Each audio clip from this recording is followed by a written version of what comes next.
तीन जादुई बहन और फौजी। रात बहुत ज्यादा हो गई है, हमें किसी भी तरह से यहाँ से जाना होगा, नहीं तो हम पकड़े जाएंगे। दीदी, मुझे बहुत डर लग रहा है, अगर हम पकड़े गए तो हमारा क्या होगा? नताशा, तुम चिंता मत करो, हम तीनों एक साथ हैं, भगवान हमारे साथ कुछ भी बुरा नहीं होने देंगे।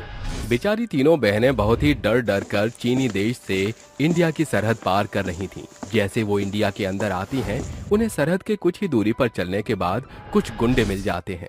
अरे देखो देखो, तीन तितलियां जा रही हैं, चलो इन्हें पकड़ते हैं।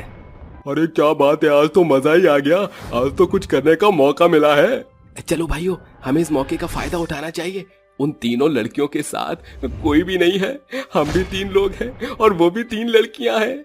वो तीनों गुंडे उन बेचारी बेबस तीनों लड़कियों के आसपास गोल गोल घूमने लगते हैं। हाय हाय मेरी रसमलाई, कहाँ जा रही है? अरे आजा मेरे पास, तुझे थोड़ा सा चख लेता हूँ। अरे तुम्हारे साथ कोई दिख नहीं रहा, क्या तुम तीनों अकेली हो? अगर तुम तीनों को सहारा चाहिए तो हम तीनों तुम्हें अपना सहारा दे सकते हैं। चलो हमारे साथ चलो, हम तुम्हें महफूज जगह लेकर चलते हैं। क्या तुम सच में हमें महफूज जगह लेकर जाओगे? हम चीनी देश से बड़ी ही मुश्किल से भाग कर आए हैं, उन्होंने हमारा पासपोर्ट भी जब्त कर लिया था। दीदी, आप इनके ऊपर विश्वास मत करो, मुझे इनको देखकर भी डर लग रहा है। डरो मत मनीषा, तुम्हें कुछ नहीं होगा, ये भले लोग हैं, हमें किसी महफूज जगह ले जाएंगे। वो तीनों बेचारी बहुत ही मासूम होती हैं, जिसके बाद वो गुंडे उन्हें अपने साथ बहला फुसलाकर ले जाने लगते हैं। देखते ही देखते कुछ ही दूरी पर चलकर जंगल शुरू हो जाता है, जिसे देखते ही मनीषा कहती है, जंगलों में तो कोई महफूज जगह नहीं होती दीदी, हमें यहाँ से वापस लौट जाना चाहिए। हाँ नताशा, दीदी चलिए, हम अपना ठिकाना खुद ढूंढ सकते हैं। अगर तुम कहती हो तो चलो चलते हैं। सुनिए भाई साहब, हम अपना ठिकाना खुद ढूंढ लेंगे, हमारी मदद करने के लिए बहुत बहुत शुक्रिया। कालू नताशा का हाथ पकड़ लेता है और उससे कहता है, अरे ऐसे कैसे, हमारे होते हुए तुम्हें ठिकाना ढूंढने की कोई जरूरत नहीं है, अब हम ही तुम्हारा ठिकाना है। अरे मन चली, कहाँ को चली है? कितनी मुश्किल से तो तुम्हें यहाँ पर लेकर आए हैं, अब थोड़े से मजे तो लेने दो। अरे ये छोटी वाली फुलझड़ी तो मेरी है, इसके बारे में तो कोई भी मत सोचना। वे तीनों बेचारी नताशा, मनीषा और अंजलि को अपने कंधों पर उठा लेती हैं और उन्हें जंगल की तरफ ले जाने लगती हैं कि तभी अचानक से बंदूक चलने की आवाज आती है। कुत्तों के बच्चों, तुम्हारी हिम्मत कैसे हुई इन लड़कियों को हाथ लगाने की? मैं कहता हूँ इन्हें अभी के अभी छोड़ो। अरे छोड़ने के लिए थोड़ी ना इन्हें पकड़ा है। फौजी भाई, तू अपना काम कर और हम अपना काम करने जा रहे हैं, हमारे रास्ते में आने की सोचना भी मत। जो हमारे रास्ते के आड़े आता है हम उसे हमेशा के लिए खत्म कर देते हैं। अगर तुझे अपनी जान प्यारी है तो चला जाए यहाँ से। अरे भाइयों, तुम दोनों मिलकर ये सुलझा लो, मैं तो अपनी वाली को लेकर जा रहा हूँ। छोड़ दो हमें, छोड़ दो, कहाँ ले जा रहे हो हमें? फौजी भैया हमें बचा लो, इनसे बचा लो हमें, ये लोग अच्छे नहीं है। लगता है तुम लोग ऐसे नहीं मानोगे, मैं तुम तीनों को आखिरी दफा कहता हूँ, इन लड़कियों को छोड़ दो, नहीं तो अच्छा नहीं होगा। सोमवीर के कई बार समझाने के बाद भी वो तीनों उसकी एक नहीं सुनती, जिसके बाद सोमवीर को बहुत गुस्सा आता है और वो अपनी बंदूक से उन तीनों को शूट कर देता है। ये सब देखकर वो तीनों बहुत घबरा जाती हैं। अब घबराने की कोई जरूरत नहीं है, अब ये तीनों तुम्हें परेशान नहीं करेंगे। लेकिन तुम तीनों यहाँ क्या कर रही हो और ये गुंडे तुम्हें यहाँ कैसे लेकर आए? चीनी देश से सरहद की सीमा पार करके इंडिया हम आए थे, वहाँ हमारे ऊपर बहुत अत्याचार होते थे, हमारा इस दुनिया में कोई भी नहीं है। बचपन में ही माँ बाप हमें छोड़कर चले गए थे। एक हमारा भाई था जो हमेशा हमारी रक्षा करता था, लेकिन चीनी ने उसे भी मार दिया। इतना सब कुछ तुमने आसानी से कैसे झेल लिया? बिना भाई के तुम अपनी रक्षा कैसे कर पाओगी? वे तीनों बहुत मायूस हो जाती हैं और उनकी आंखों में आंसू भर आते हैं, जिसके बाद सोमवीर उनकी तरफ देखकर उनसे कहता है, क्या हुआ अगर तुम्हारा भाई इस दुनिया में नहीं है तो क्या मैं तुम तीनों का भाई बन सकता हूँ? ये सुनते ही वो तीनों बहुत खुश हो जाती हैं, जिसके बाद मनीषा कहती है, मुझे नहीं पता था कि एक देश में अपने भाई को खोकर आऊंगी तो दूसरे देश में एक बहादुर भाई मिल जाएगा। मुझे तो बहुत खुशी है आपको भाई बनाने में। ये सब तो ठीक है, लेकिन आपको कैसे पता चला कि हम तीनों यहाँ पर हैं? जब एक भाई की बहन मुसीबत में होती है तो उसे अपने आप अंदाजा लग जाता है और वो अपनी बहन की हिफाजत करने के लिए पहुंच जाता है। अब तुम तीनों मेरे साथ चलो, मैं तुम्हें एक जगह लेकर चलता हूँ। सोमवीर नताशा, मनीषा और अंजलि को अपने साथ ले जाता है। कुछ ही दूरी पर पहुंचकर गांव आ जाता है। गांव के अंदर एक घर होता है जहां सोमवीर उन तीनों को ले जाकर कहता है, आज से ये घर तुम्हारा हुआ। लेकिन आप कहाँ रहोगे? और अगर हमें दोबारा आपकी जरूरत पड़ी तो हम आपको कैसे बुलाएंगे? मैं हमेशा सरहद पर रहता हूँ, मुझे घर की जरूरत नहीं है। जाने से पहले मैं तुम्हें कुछ देना चाहता हूँ। सोमवीर बारी बारी से उन तीनों के सिर पर हाथ रखता है, जिसके बाद सोमवीर उनसे कहता है, अभी तक तुम्हें ये लगा होगा कि मैं जीवित हूँ। दरअसल कुछ समय पहले ही मैं देश के लिए शहीद हो गया था, जिसके बाद भी मेरी आत्मा को शांति नहीं मिली और मैं इस देश की रक्षा के लिए सरहद की सीमा पर ही घूमता रहता हूँ। और इसी कारण भगवान मुझसे प्रसन्न हुए और उन्होंने मुझे जादुई शक्तियाँ दी। इसका मतलब अब हमारे पास भी जादुई शक्तियाँ हैं। हाँ मेरी बहनों, अब तुम्हारे पास जादुई शक्तियाँ हैं, लेकिन याद रखना ये शक्ति एक दिन में सिर्फ एक बार इस्तेमाल होगी। चलो, मेरा अब चलने का समय आ गया है, मैं चलता हूँ। सोमवीर वहाँ से हमेशा के लिए मुक्त हो जाता है। ऐसा सच्चा देशभक्त सिर्फ इंडिया में ही मिल सकता है। चलो एक बार हम अपनी जादुई शक्तियों को आजमाते हैं। अपने हाथ को आगे निकालकर कहती है, मुझे बहुत जोरों से भूख लगी है। उसके इतना कहते ही वहाँ कई प्रकार के भोजन प्रकट हो जाते हैं। मनीषा का जादू देखते ही नताशा और अंजलि दोनों अपनी शक्तियों का इस्तेमाल करने की कोशिश करती हैं। मैं चाहती हूँ कि इस घर की साफ सफाई अपने आप हो जाए। उसके इतना कहते ही पूरा घर चकाचौंध हो जाता है। अंजलि कुछ कहती कि तभी अचानक से कोई उनका दरवाजा खटखटाता है। जैसे ही अंजलि दरवाजा खोलती है, दरवाजे पर वही गुंडे खड़े होते हैं जो जबरदस्ती उनके घर घुस आते हैं। तुम्हारी हिम्मत कैसे हुई अंदर आने की? बाहर निकलो अभी के अभी। वो तीनों गुंडे उन तीनों को पकड़ लेते हैं, जिसके बाद मनीषा रोते हुए कहती है, अंजलि तुम चुप क्यों हो? अपनी शक्तियों का इस्तेमाल करो, नहीं तो ये हमें मार देंगे। अंजलि को कुछ समझ नहीं आ रहा होता है, लेकिन अचानक से रमेश मनीषा के मुंह पर थप्पड़ मारता है, जिसे देखते ही अंजलि की आंखें लाल हो जाती हैं और वो अपने मुंह से आग उगलने लगती है। देखते ही देखते वो तीनों गुंडे जलकर राख हो जाते हैं। तुम्हारी शक्ति तो बहुत अद्भुत है। आज से हम अपनी शक्तियों का इस्तेमाल बेसहारा लड़कियों की जान बचाने में इस्तेमाल करेंगे। मैंने कभी नहीं सोचा था कि हमारे पास इतनी अद्भुत शक्तियाँ भी होंगी। अब हमें कोई परेशान नहीं कर सकता। उस दिन के बाद से अंजलि, नताशा, मनीषा तीनों बहनें अपनी सुरक्षा खुद करती हैं और अपने साथ साथ दूसरों की भी मदद करती हैं। बिंदिया को गए सप्ताह हो गया। काजल को संभालना मेरे लिए कठिन होता जा रहा है। लाख कोशिशों के बावजूद भी मैं अपनी बेटी काजल की माँ का फर्ज अदा नहीं कर पा रहा। ऊपर से मेरे कपड़ों का कारोबार भी ठप हो गया है। अब मेरे पास दूजा ब्याह करने के सिवा कोई चारा नहीं, क्योंकि इससे काजल को माँ मिल जाएगी और मेरे घर को एक गृहिणी। रूपम काजल की परवरिश के लिए मोहना के साथ दूसरी शादी कर लेता है। शादी की रात। मोहना, मैंने यह पुनर्विवाह सिर्फ अपनी बच्ची की परवरिश के लिए किया है। उम्मीद है हम दोनों एक दूसरे की बच्चियों के माता पिता बन पाएंगे। जब आप मेरी अनाथ बच्ची को पिता का नाम दे सकते हैं, तो मैं काजल की माँ क्यों नहीं बन सकती? मैं बतौर अपनी दोनों बेटियों से एक समान प्यार करूंगी। दोनों दंपति अपने सोच को एक दूसरे से साझा करते हुए नए जीवन की शुरुआत करते हैं।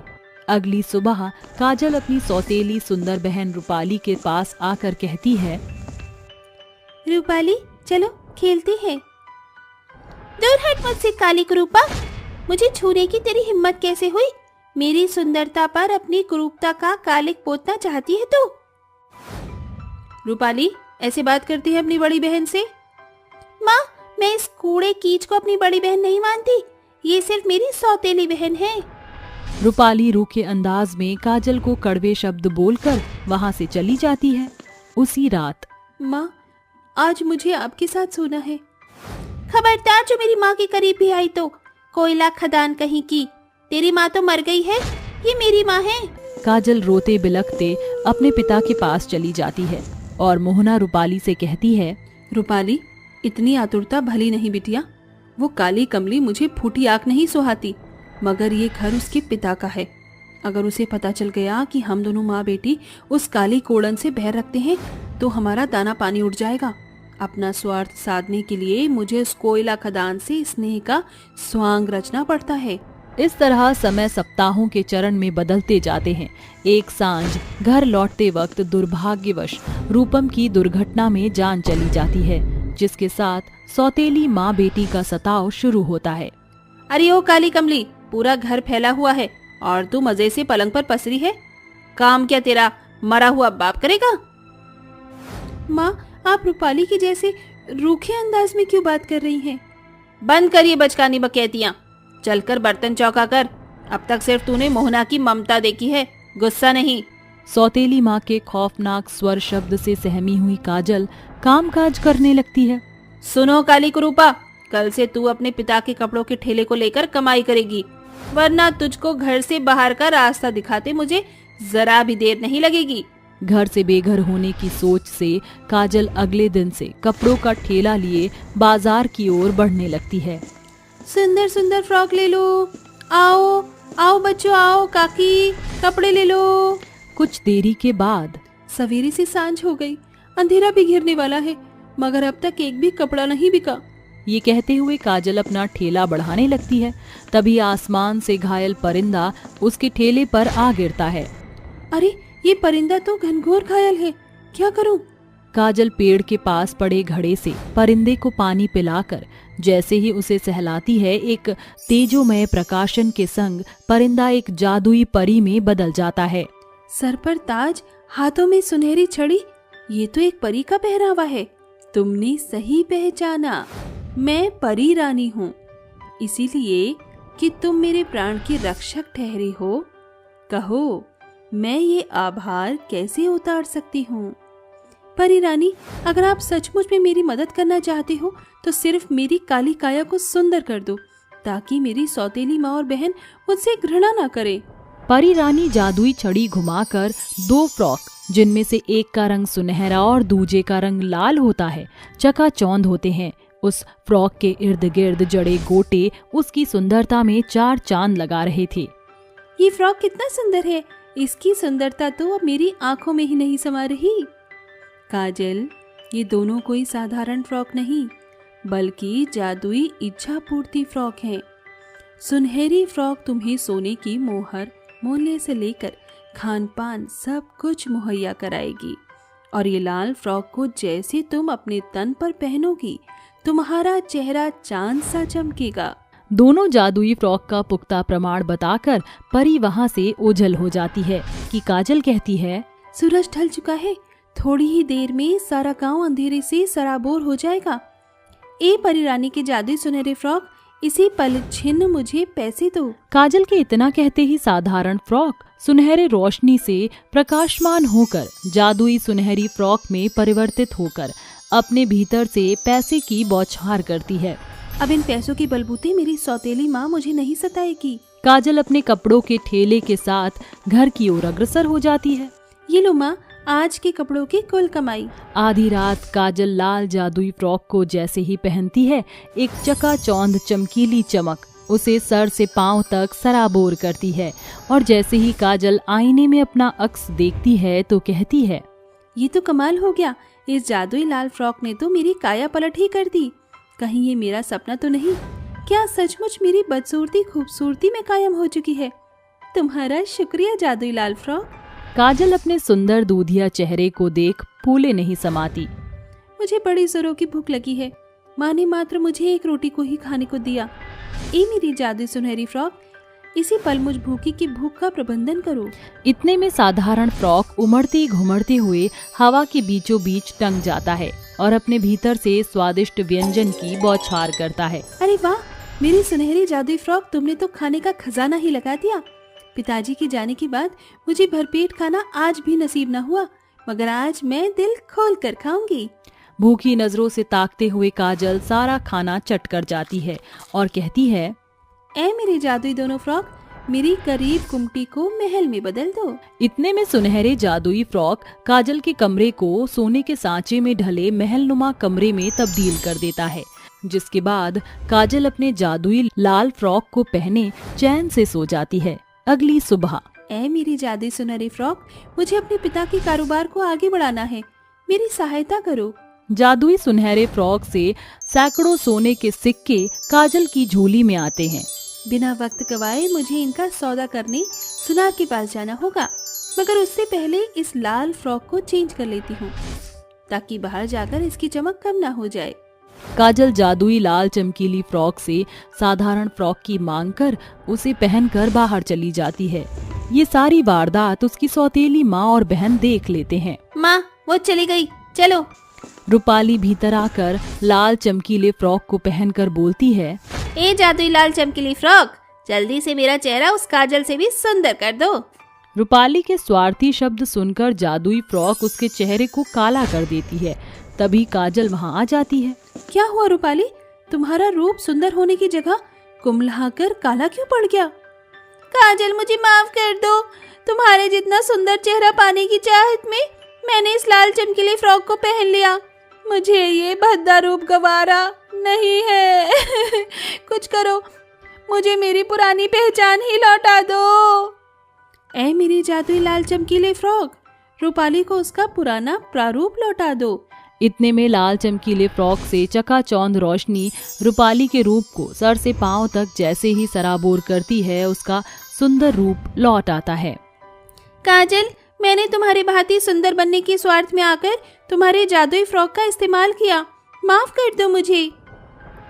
क्यों रूपाली, काला रूप तुम्हें चंद पल भी गवारा न हुआ? तुम दोनों माँ बेटी जब मुझे मेरे चेहरे को लेकर ताने मारती थी तो मेरा दिल भी यूं ही तार तार हो जाता था। काजल की कड़वी बातों से स्वार्थी सौतेली माँ बेटी का सिर नीचे झुक जाता है, जिसके बाद वह अपने बुरे रवैया में सुधार ले आती है और काजल का जीवन जादुई फ्रॉक की बदौलत फर्श से अर्श पर पहुंच जाता है। गरीब लड़की की जादुई सोने की डोली। दुल्हनों की डोलियों का दौर आदिकाल से चलता आ रहा है। दूर दराज बसे बिजनौर गांव में आज भी दुल्हनों की डोलियों का रिवाज बना हुआ था। उसी गांव में रहने वाली कंचन और भागवत की इकलौती बेटी थी बिंदिया।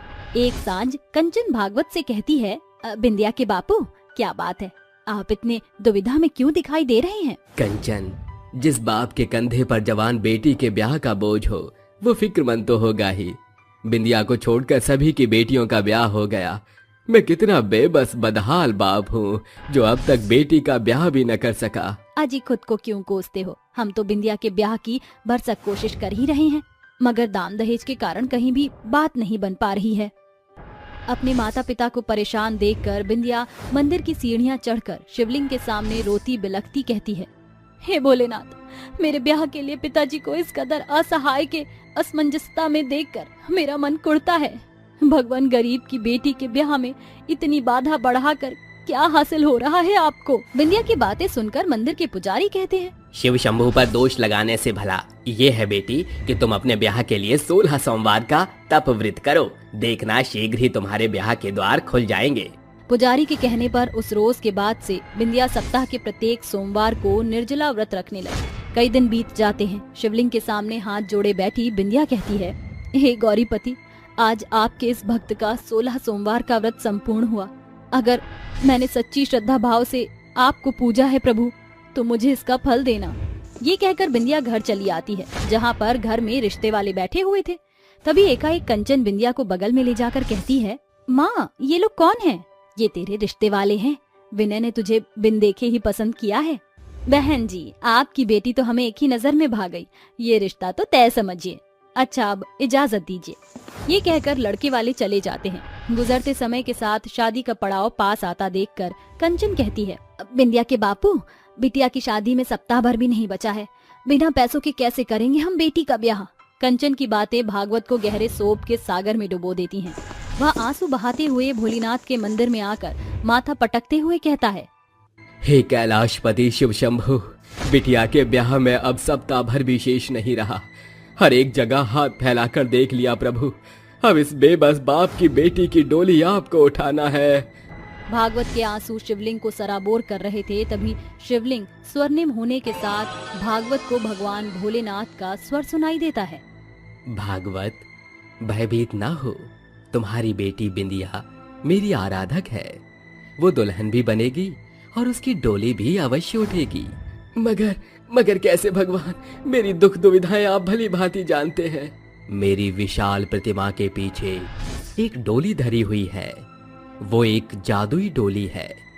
वो यूं तो साधारण है, मगर जैसे ही तुम अपने मन की मनसा इसे सुनाओगे, ये साधारण डोली जादुई स्वर्णिम डोली में प्रकाशमान होकर तुम्हारी मांग को पूरा करेगी। एकाएक आवाज अंतर ध्यान हो जाती है। भगवान के शब्दानुसार भागवत प्रतिमा के पीछे धरे डोली को घर ले आता है, जहाँ कंचन कहती है, अजी ये क्या, अभी ब्याह के एक भी साजबाज का बंदोबस्त नहीं हुआ और आप सबसे पहले डोली ले आए। कंचन, अब ये डोली ही साजबाज समेत शादी का सारा बंदोबस्त करेगी। ये बोलकर भागवत डोली से कहता है, हे जादुई सोने की डोली, इसी पल छिन अपने साधारण स्वरूप से सोने की जादुई डोली में ढल जा। भागवत के बोल के खत्म होते ही डील डॉल के साथ जादुई डोली पूरी तरह से सोने की हो जाती है। उसकी चमक से पूरा घर द्वार चकाचौंध हो रहा था। हे जादुई सोने की डोली, मुझे सोने के सिक्के दो ताकि मैं साजबाज से अपनी बेटी का ब्याह रचा सकूं। जादुई सोने की डोली के भीतर से सैकड़ों सोने के सिक्कों से पूरे घर में बौछार लग जाती है, जिसे देख कंचन की आंखें भौचक्की रह जाती हैं। अरे ये तो कमाल हो गया, ये जादुई डोली ने तो एक ही पल में हमारी दुविधा को दूर कर दिया। जादुई सोने की डोली से मिले सुनहरे सिक्कों को ले जाकर भागवत उन्हें बड़े तबके के सुनार के हाथों सौदा कराता है, जिससे शादी का सारा बंदोबस्त, घर की रंगाई पुताई से लेकर साजबाज तक की संपूर्ण पूरी तैयारी होती है। देर रात दोनों दंपत्ति आपस में बतियाते हुए कहते हैं, दहेज से लेकर लड़के वाले को जितना भी दाम देना है, जादुई सोने की डोली के सहारे सारा पुख्ता प्रबंध हो गया। 2 दिन दूरी के खात्मे के साथ शादी का दिन दस्तक देता है और भागवत कहता है, विद्या की माँ 12 ठीक सांझ के 6 बजे दरवाजे पर दस्तक देगी। बिटिया का साज श्रृंगार समय से कर देना। हाँ, आप जाकर इन गहनों को पॉलिश करवा लाइए। अरे बौरा गई हो क्या? बिटिया के जोड़े के साथ ये फीके पुराने गहने जरा भी नहीं जचेंगे। बिंदिया बिटिया, तो इस जादुई डोली की दुल्हन है। इनसे अपने लिए जो कुछ मांगना हो आगे आकर कह दे। मुझे जरा हलवाई के पास जाना है। भागवत के जाते ही बिंदिया डोली को नजर भरकर निहारते हुए कहती है, ए जादुई डोली, मुझे सुंदर गहने दो और लाल रंग का लहंगा भी दो। बिंदिया की बात पूरी होते ही साधारण डोली जादुई सोने की डोली में तब्दील होती है। तभी उसके भीतर अनगिनत सोने के गहने और लहंगा शुमार होते हैं। अरे वाह, ये सोने के गहने तो बड़े शोभनीय हैं और ये लहंगा भी बहुत सुंदर है। सुनो जादुई सोने की डोली, मुझे साज श्रृंगार का सामान दो, ये होने वाली दुल्हन का हुक्म है। इसके बाद जादुई सोने की डोली बिंदिया को साज श्रृंगार का सामान देती है। देखते ही देखते सांझ हो जाती है। बिंदिया लाल जोड़ा पहनकर 16 श्रृंगार सजाए बैठी थी। तभी भागवत भीतर आकर कहता है, इस दुल्हन के लिबास में कितनी जच रही है मेरी बिटिया। आज ब्याह के बाद डोली में बैठकर तू दूसरे देश चली जाएगी। वेद मंत्रों के साथ बिंदिया विनय के साथ शादी के बंधन में बंध जाती है और विदाई की घड़ी बिंदिया फूट फूट कर रोती है। बिटिया, आज से तुझे अपने पिता के घर को बिसार कर ससुराल की बागडोर संभालना है। ये कहकर भागवत दुल्हन बनी बिंदिया को डोली में बिठा देता है। दुल्हन डोली में बैठकर बाप की चौखट सूनी करके ससुराल को संजोने चली आती है। कहारों को जाता देख लाजवंती कहती है, अरे कहार भाइयों, इतनी कबरी मचाए कहाँ चलती है? ये अपनी डोली तो लेते जाओ। क्या है, दहेज के सामान से घर भर चुका है, अब इस डोली को रखने की जरा भी जगह नहीं। और फिर दुल्हन तो ससुराल के दरवाजे तक आ ही गई। मगर मां जी, ये कोई साधारण डोली नहीं बल्कि जादुई सोने की डोली है। जादुई डोली, जरा अपना परिचय तो दो। बिंदिया के बोलते ही जादुई सोने की डोली अपने अस्तित्व में आ जाती है। लालच में आकर लाजवंती एक दिन देर रात दबे पांव डोली के पास आकर कहती है, ऐ जादुई सोने की डोली, मुझे खूब सारा खजाना दे। कुछ देर बाद, अरे मेरे भरसक कोशिश के बाद भी ये जादुई सुनहरी डोली मेरी सुनती क्यों नहीं? ऐ दुल्हन की जादुई सुनहरी डोली, मुझे सोने के सिक्के दे। मेरे लाख बोलने के बावजूद भी जादुई डोली डील डॉल भी नहीं कर रही है। आज मैं इस डोली की अर्थी निकाल दूंगी। लालच पूरा ना होने पर लाजवंती मोटे डंडे से डोली के 2 टुकड़े करती है। तभी बिंदिया भागकर वहां आती है और जादुई डोली हमेशा के खातिर गायब हो जाती है। माँ जी, आप मेरी डोली के पास क्या कर रही थी? चोरी पकड़े जाने पर लाजवंती खुद से अपना कच्चा चिट्ठा कह सुनाती है और अंत में बिंदिया कहती है, माँ जी एक दफा मुझसे तो कहती। जादुई सोने की डोली पिताजी ने मुझे सौंपी थी, इसलिए वो जादुई सोने की डोली केवल दुल्हन यानी कि मेरे शब्द सुनकर सोने के स्वरूप में आती थी। जादुई डोली का रहस्य सुनकर लालची लाजवंती स्तब्ध रह जाती है। साथियों, इस कहानी से हमें ये सीख मिलती है, बुरे मंसूबों के साथ कभी कुछ ना करें, क्योंकि उसका परिणाम अक्सर बेहद बुरा होता है। भूतिया बंजारों का परिवार। बाजार में बंजारे बच्चे करतब करते हुए। क्या आप सब ड्रैगन की तरह निकलती हुई आग देखना चाहते हैं? हाँ हाँ, हम देखना चाहते हैं। ये कहते ही वो 8 साल की बच्ची मुंह से आग निकालकर दिखाती है, जिसे देखकर लोग हैरानी से उसके लिए तालियां बजाते हैं। तभी उसका 5 साल का छोटा भाई रस्सी पर चलकर अपने हाथ में आग का पहिया लिए घुमा रहा था। ये अब आप सब देखिए कैसे मैं रस्सी पर आग को हाथ में लिए चलता हूँ और कूद कर भी दिखाता हूँ। ये कहकर राजू वहीं सब दोबारा करता है। लोग इन बंजारों के करतब को देखकर हैरान थे। तभी राजू की माँ लोहे को पीट पीट कर उसका बर्तन बनाकर बेच रही थी। बर्तन ले लो, बर्तन, टिकाऊ बर्तन, तेल से बेहतर बना लोहे का बर्तन, बर्तन ले लो बर्तन। अरे बहन जी, जरा ये कढ़ाई देना, चलेगी ना ज्यादा समय तक? हाँ हाँ बिल्कुल चलेगी, बहुत टिकाऊ है, ये देखिए। ठीक है, और ये कन्नी भी दे दो। इस तरह वो औरत और बाकी लोग उसके लोहे के बर्तन को खरीद लेते हैं। वहीं उसका पति लखन लोगों को तमाशा दिखाकर पैसे बटोर रहा था। मेहरबान कदरदान, अभी तक आपने सिर्फ मुंह से आग निकलती हुई देखी है। अब मेरी लड़की आपको रस्सी पर कूदकर आग निकालते हुए दिखाएगी। तो बच्चे तैयार है ना तू? हाँ पापा, आइए आइए, देखिए ऐसा आपने पहले कभी नहीं देखा होगा, इसलिए अपनी आँखों को बड़ा करके टिका लीजिए। अरे मैं भी ऐसा ही करना चाहती हूँ, प्लीज प्लीज मुझे भी उस रस्सी पर चढ़ा लीजिए। नहीं नहीं बेटा, इससे आपको चोट लग जाएगी, इसके लिए बहुत अभ्यास की जरूरत है। नहीं नहीं अंकल, मुझे चढ़ना है इस पर, मतलब चढ़ना है। बाबा भेज दीजिए इस लड़की को, मैं संभाल लूंगी। संभालना नेहा बिटिया। ये कहते ही नेहा उस 5 साल की लड़की मुन्नी को रस्सी पर लाती है, पर उस बच्ची के पैर टिक नहीं पाते हैं। वो गिरती ही है कि लखन उसे अपनी भूतिया शक्तियों से बचा लेता है। तभी नेहा मन में कहती है, शुक्र है बाबा, आपने इसे अपनी भूतिया शक्तियों से बचा लिया।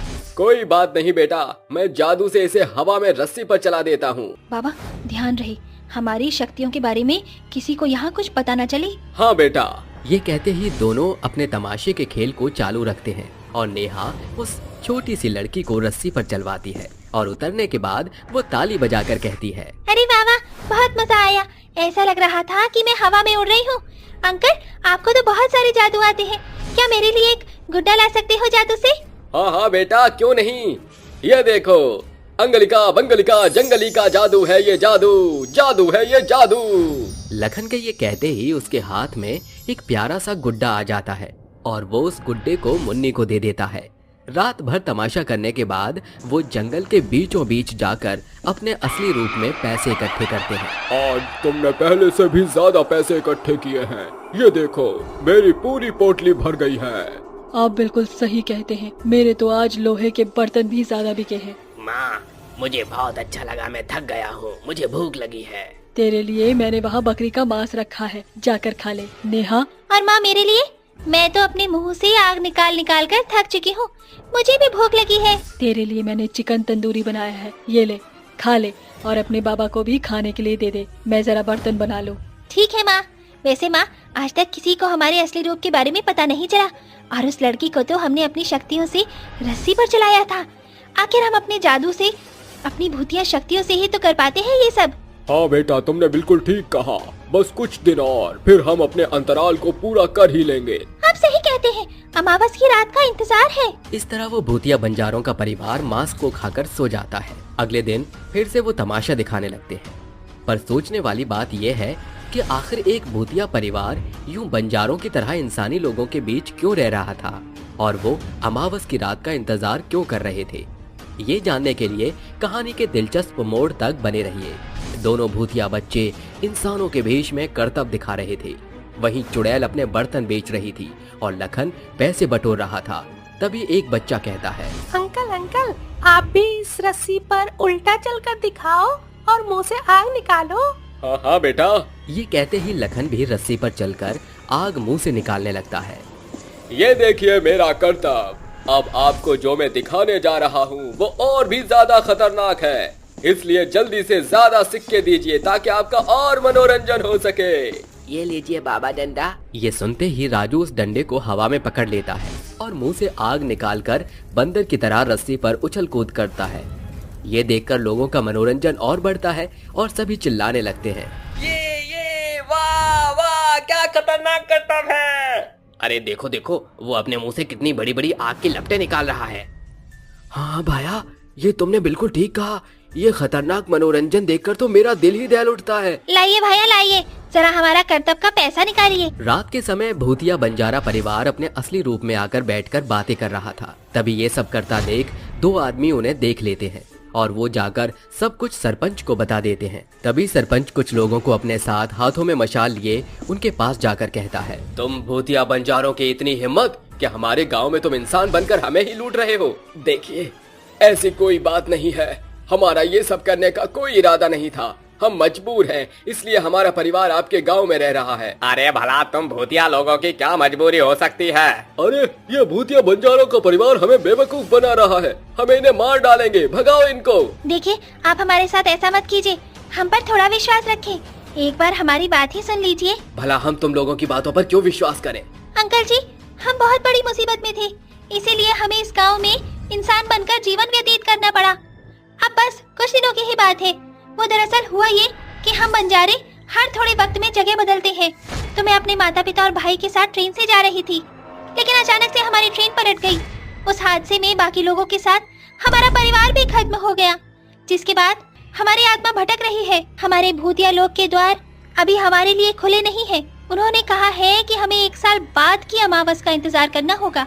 हम 1 वर्ष से उसी अमावस की रात का इंतजार कर रहे हैं, इसलिए हमें इंसानी बंजारे के भेष में खेल दिखाना पड़ा। हाँ अंकल, आप 2 दिन और रुक जाइए। माँ ने कहा है कि अमावस 2 दिन बाद ही है। कृपया सरपंच जी, हमें 2 दिन के लिए और बख्श दीजिए। हम खुद ही अमावस के दिन चले जाएंगे।